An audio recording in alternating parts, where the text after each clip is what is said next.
দেশের মর্যাদার বিনিময়ে বিশ্বকাপ খেলতে চাই না, একেবারে স্পষ্ট ভাষায় জানিয়ে দিলেন যুব ও ক্রীড়া উপদেষ্টা ডক্টর আসিফ নজরুল। বুধবার বিসিবি কর্মকর্তাদের সাথে বৈঠক করেন ক্রীড়া উপদেষ্টা। লম্বা সময় ধরে আলোচনার পর এই উপদেষ্টা জানান, বাংলাদেশ অবশ্যই বিশ্বকাপ খেলতে চায়, তবে সেটা ভারতের মাটিতে নয়। দেশের মর্যাদা অক্ষুণ্ণ রেখেই ক্রিকেটের ময়দানে নামতে চায় বাংলাদেশ। মুস্তাফিজুর রহমানকে আইপিএল থেকে রিলিজ করে দেওয়ার পর দুই দেশের মধ্যে ক্রিকেটীয় বৈরিতা এখন তুঙ্গে। বাংলাদেশে আইপিএল সম্প্রচার নিষিদ্ধ করা হয়েছে।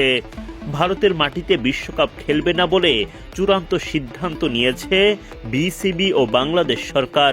যে বাংলাদেশ কষ্ট করে কোয়ালিফাইং রাউন্ডে কোয়ালিফাই করে বাংলাদেশ বিশ্বকাপে টি-20 বিশ্বকাপে খেলার যোগ্যতা অর্জন করেছে। আমরা ক্রীড়া পাগল নেশন, আমরা ক্রিকেট ভক্ত নেশন, আমরা অবশ্যই খেলতে চাই, কিন্তু এটা আমাদের জাতির অবমাননার বিনিময়ে আমাদের ক্রিকেটার এবং আমাদের দর্শক, আমাদের সাংবাদিক, তাদের নিরাপত্তার বিনিময়ে, দেশের মর্যাদার বিনিময়ে আমরা বিশ্বকাপ ক্রিকেট খেলতে চাই না। আজকে আমরা আইসিসি থেকে যে চিঠিটা পেয়েছি, সেই চিঠিতে পড়ে আমাদের কাছে মনে হয়েছে ভারতে যে প্রচণ্ড একটা নিরাপত্তা ইস্যু তৈরি হয়েছে বাংলাদেশি ক্রিকেটারদের জন্য, সেটা তারা রিয়ালাইজ করতে সক্ষম হয় নাই। এবং আমার কাছে মনে হয়েছে এটা নিরাপত্তা ইস্যু শুধু না, এটা জাতীয় অবমাননা ইস্যু। যাই হোক, আমরা নিরাপত্তা ইস্যুটাকেই মুখ্য করে দেখছি। মুস্তাফিজুর রহমানের নিরাপত্তা ইস্যুতে বিসিসিআই এর ভূমিকা উল্লেখ করেন আসিফ নজরুল।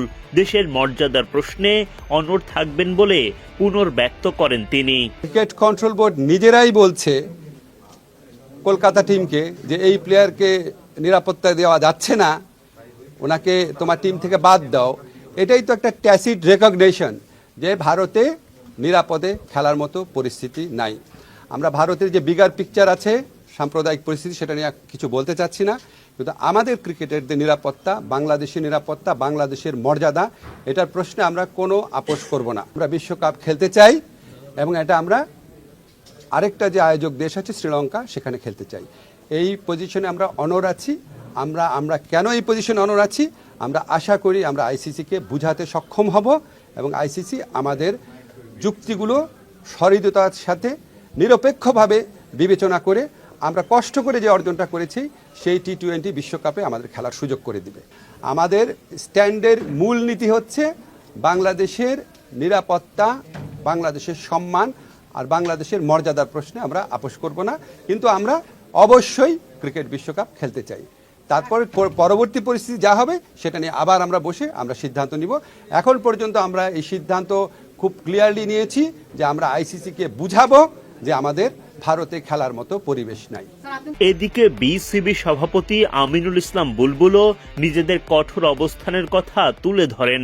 আমরা আইসিসিকে প্রথমে লিখেছিলাম যে how important is security and safety. আমাদের স্কোপ আছে হচ্ছে খেলোয়াড়দের দেখা, কিন্তু খেলোয়াড়ের বাইরে যে বড় একটা জনগোষ্ঠী আছে, আমাদের সাংবাদিকরা আছেন, আমাদের ক্রিকেট স্পন্সররা আছেন, আমাদের ক্রিকেটের লাভাররা আছেন, অনেক খেলা দেখতে যাবে, সমস্ত সিকিউরিটি তো ক্রিকেট বোর্ডের পক্ষে দেওয়া বা জিজ্ঞেস করা সম্ভব নয়। এই জন্য আমরা সরকারের নির্দেশনা নিচ্ছি, কারণ আপনারা জানেন যে আমাদের যে কোনো বিদেশ ট্রিপে যাওয়ার সময় আমাদের গভর্নমেন্ট অর্ডার লাগে। তো সেই অর্ডারটার পজিশনটা আমরা জানতে এসেছিলাম, আমরা জেনে গিয়েছি যে আমরা সকলে একসাথে এই যে সেফটি এবং সিকিউরিটি যদি ইমপ্রুভ না করে আমরা এই বিশ্বকাপে আমরা ফাইট করে যাব ফর আওয়ার রাইটস। একটা ভ্যালিড রিজন নিয়ে কথা বলছি বা আমরা রেজ করছি। আমরা তো এতগুলো বিশ্বকাপ খেলেছি, কখনো এই ধরনের কথা বলিনি। আমাদের কাছে মনে হচ্ছে তাই আমরা এটা রেজ করেছি স্ট্রংলি।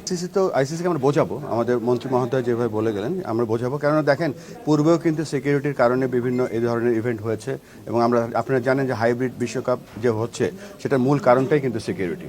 সো আমরা আশা করছি যে আমরা যে আমাদের রিজনগুলো আছে সেগুলো আমরা এস্টাবলিশ করতে পারবো।